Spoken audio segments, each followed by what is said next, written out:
औज़ुबिल्लाहि मिनश्शैतानिर्रजीम बिस्मिल्लाहिर्रहमानिर्रहीम अल्लाहुम्मा सल्लि अला मुहम्मद व आले मुहम्मद। अस्सलामु अलैकुम व रहमतुल्लाहि व बरकातुहू। जी मैं डॉक्टर आसिफ अली। हमारा ज़िंदगी गुजारने का तरीका मॉडर्न दौर में बदल गया है। हम खाते ज़्यादा हैं और मेहनत कम करते हैं। इसी तरीका ज़िंदगी की वजह से हमारे मैदे में ग़िज़ा कम हज़म होती है और बजाय इसके कि हम मैदे को दुरुस्त करें, हम दिन में 10-10 बार खाते पीते रहते हैं और चिकन, कढ़ाई गोश्त जो पता नहीं किस जानवर का होता है होटलों में खा जाते हैं और ऊपर से हाजमे का अमल तेज़ करने के लिए 4-4 5-5 कोल्ड ड्रिंक चढ़ा लेते हैं, जिससे हमारे मैदे के अंदर ओजड़ी के वो कांटे गल सड़ जाते हैं जो ग़िज़ा को हज़म करते हैं।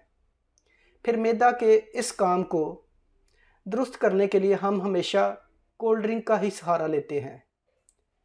अगर ना पिएं तो खाना हज़म नहीं होता। कुछ लोग शौकिया तौर पर लीटर की बोतल पकड़कर एक सांस में डकार जाते हैं। मेरे भाई, हम अपने साथ खुद दुश्मनी कर रहे हैं। मैदा में जब ग़िज़ा पड़ी रहती है और हज़म नहीं होती तो इसके अंदर एक तरह का तगय्युर रूनुमा होता है। पेट में गैस, तेज़ाबियत का ये आलम हो जाता है कि फिर रिश्मा के ढोल की तरह हल्का सा टच किया तो पेट से साउंड का तूफ़ान बर्पा हो जाता है। इसकी चंद मिसालें दे रहा हूँ, शायद आपका तर्ज़ ज़िंदगी बदल जाए। घर का गूंदा हुआ आटा और सालन अगर ज़्यादा देर पड़ा रहे, जो फ्रीज़ किए बगैर ज़्यादा वक्त गुजर जाए, तो आटे में खमीर और सालन उबाल खाने शुरू कर देता है। इससे मालूम होता है इसमें 2 चीज़ें मज़ीद ऐड हो गई हैं। नंबर 1 हवा यानी गैस, नंबर 2 खट्टापन यानी तुर्शपन। इन मिसालों को मद्देनज़र रखकर आप समझें, ये बर्तन जिसमें ग़िज़ा पड़ी है वो आपका मैदा है।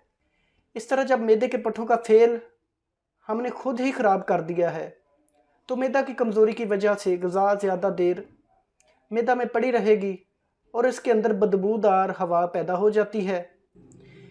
इस अमल को तबखीर मैदा, गैस, रीह, तेज़ाबियत कहते हैं। अब अगर यही बदबूदार ग़िज़ा से जो खून बनेगा उसकी क्या क्वालिटी होगी, जिससे शरियाने, पट्ठे, गुर्दे, मसाना, तमाम जोड़ों के निज़ाम में ख़राबी पैदा हो जाएगी। इसके नताइज बड़े ख़तरनाक हो सकते हैं।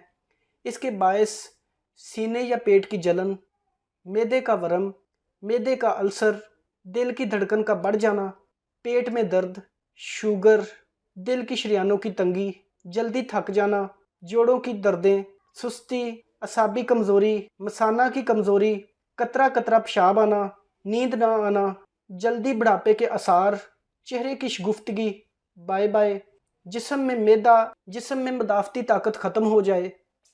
मामला अगर ज़्यादा ना बिगड़े तो इसका इलाज आपके हाथ में है। मेरे और आपके आका दो जहान सल्लल्लाहु अलैहि वसल्लम का फरमाने वाली शान है, खाना खाने से पहले पानी पी लें, आखिर में पानी ना पिएं। खाना खाने के बाद 70 कदम चल लें। फ़ौरन लेटना बहुत गलत है। कोल्ड ड्रिंक बाज़ारी खानों से परहेज़ करें। खाना चबा चबा कर खाएं।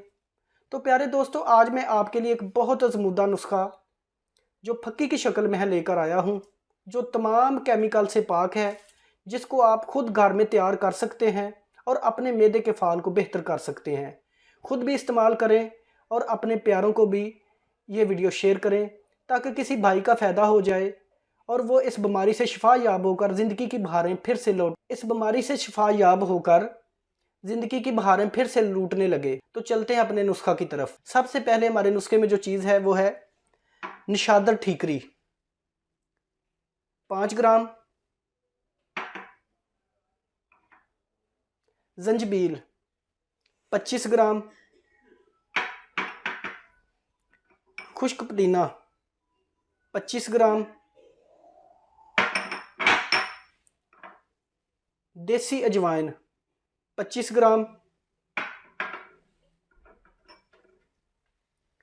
फिनल सीड 25 ग्राम, इलायची कलां 25 ग्राम।